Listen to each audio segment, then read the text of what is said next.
of the book, when I was first reading it, I saw direct application to me, who's been an entrepreneur for, I don't want to say almost 20 years, but I know it's been almost 20 years. When you had your lemonade stand When when I you were left, 5? yeah, that exactly. No, when I left pharmaceutical sales and went on this pursuit to start my consulting firm Lead Star and start writing more and doing more thought leadership and content space and coaching. And I was reading the book and I'm like, this makes perfect sense to me, who has, I would say, and I would argue to anybody else, but I would say that on the outside looking in, I have a lot of control of my time. But imagine if I had a traditional employment situation. You know, I had a not 9 to 5, but more like, 8 to 6 job that I had to commute to. How does this apply to those people who may not feel that they have, I guess, the flexibility? Yeah. Well, I get asked this question a lot because I think that people say, well, this is great for entrepreneurs, but what about the rest of us? And I would actually argue that, let me step back from that. I would actually say that there are roles and people that are so entrenched in the industrialist way of thinking that it may be a mismatch. And so just calling it what it is and saying, there's some teams that your team leader will never let you do what we talk about in the book. And then you have to just say to yourself, is this the kind of team I want to be on? Maybe you do. Maybe the pay is great or there's other benefits that you love and you choose to stay there. It's intentional. But I would say most leaders, especially post-COVID, are saying, is the old way really the best way? They're at least questioning it. And in anything, like questioning is kind of that first step of like, does it need to be this way? And so what I'm seeing more and more is it's usually small teams within an organization. So it might be, a team of 5 to 8 people that say, let's read this book together, let's think about this together, let's then do an experiment. And so the way it usually works is the team will start reading the book together. They'll then talk to their supervisor, decision maker, whoever it is, and say, we think that we can do something that's innovative that's going to make our department look better to the rest of the company. So it makes your boss look good. Mm-hmm. And so then what happens is the team will start by saying, what are the key performance indicators that our team is held accountable to? So say you're a typical sales team or inbound marketing, whatever. How are we going to quantify that? Maybe it's already being quantified. So it's a certain number of client leads, it's a certain number of whatever. How do you quantify success of this team? And do that with the supervisor so that your supervisor knows, okay, this is how we're measuring this success. Then the next step would be to look at the schedule. And so is it that everyone just works 4 days and then the office is closed on Friday? Is it that we have some overlapping time? How does that look for the whole team? And then the part that most people miss is setting boundaries as a team around your time off.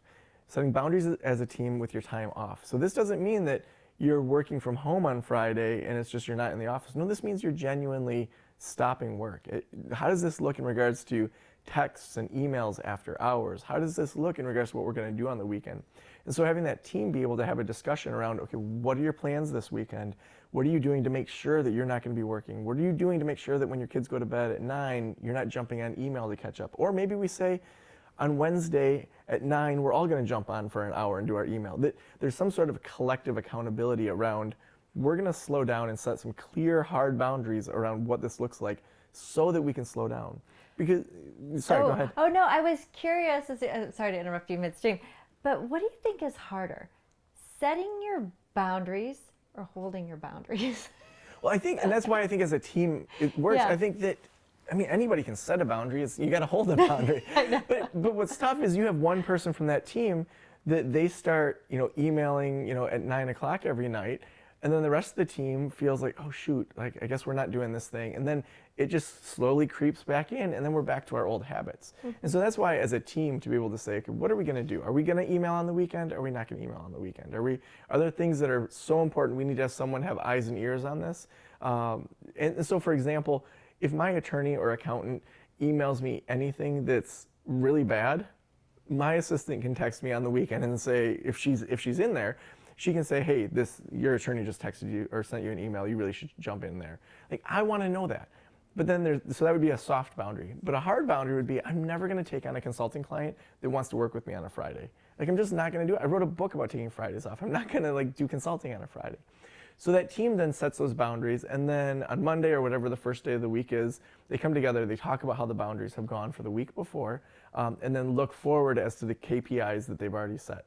And then I usually recommend giving that supervisor a weekly update on where they're at. Even if you've said, okay, we're just gonna, after a 2-month experiment, give a monthly update and then do kind of an end of the 2-month roundtable. I think it's really important to give more information than you should. And if something's down, say in the past you had X number of inbound leads and that dipped in the previous week, what are you gonna do in the next week to change that? So give some strategy that the team comes up with. Usually what happens is you see that these 4-day work weeks end up performing at the same level or higher as the other teams that they're being compared to. And they're going to keep working harder because they want to keep a 4-day work week. They see what it's like, they've tasted it. And so they're not going to be chatting around the water cooler. They're going to be more productive, they're going to get more done. Yeah, no, I think what I like about that approach too for small teams out there who are thinking about implementing this is that you're taking ownership of it and you're empowering and you're leading the way for other departments or groups, small teams within other departments in your organization. Yeah. So being the model, being the pilot to try these ideas. Yeah, and through the website, we're going to have people submitting experiments that they've done and showing just how have they done it, what's worked, because we're leaving the industrialist era, but we're all co-creating in different ways, and there's different unique ways that really embedded structures have changed. So I talked about Kalamazoo Valley Community College in the book, which is one of my favorite stories, because this guy Ted Forrester, who is just an HVAC instructor, typical guy just kind of teaching HVAC systems, he, independent of the KVCC board, started taking pictures from the roof of this community college every Friday to show how few students were in this parking lot. So he's taking these pictures. There's very few students that have parked there, and he runs the numbers on if we took every Friday off in the summer, how much they could save just in air conditioning costs. So he presents this to the board, and again, this is a community college. This is an institution, very slow to change usually. And this innovative board said, well, let's try it this coming summer. And they've saved, I think they've done it 5 or 6 years now. They've saved millions just in air conditioning costs. But then you think about, okay, so their staff are working 36 hours a week and HR is donating 4 hours a week in the summer. The staff are happier because if they know their kid has a baseball game at 4 on a certain day, they can flex their hours around, they can work with the staff. Students are happier because students want to come in later, so a lot of these offices are open a little bit later in the summertime. And then you look at even just staff retention and health. Anytime a staff leaves, it takes months and months of training to get them even close to where that previous staff was at. Mm-hmm. So if you have people that are like, okay, I could take this other job that pays about the same, but I don't get a 3-day weekend like I do at Kalamazoo Valley Community College. Am I really going to make that jump? So then you retain staff longer as well.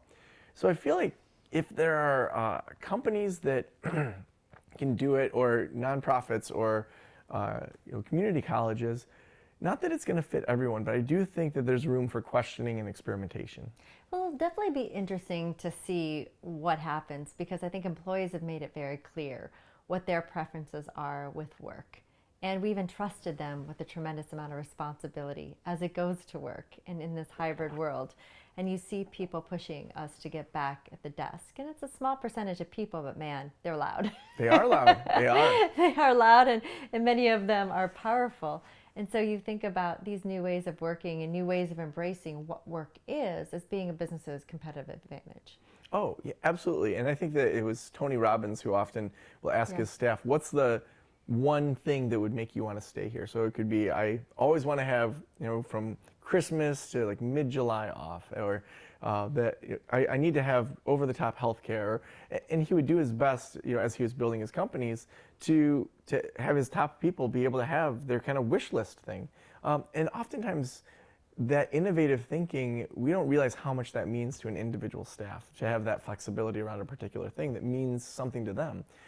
Instead, HR will say, here's the thing for everybody, but maybe that's not how everybody wants to work. And we're entering an era where humans are evolving, that companies are evolving, and it's not just this kind of machine mindset. Even within my own company, every year I ask my staff 3 questions. The first question is, what are you doing right now that you absolutely love, that you want to keep doing? Second, what are things that you're doing that you kind of hate, you want to just take off your plate? And third, what's something you want to get trained in that maybe you haven't been trained in or that you'd like to add to your role? Because the old model is you were hired for this job description. We have the bullet points and other tasks assigned. And then the only way to make more money is to become a supervisor. But not everyone always has the skills to be supervisors or even the desire. But they do have the desire to grow into better positions or to change their positions or make more money.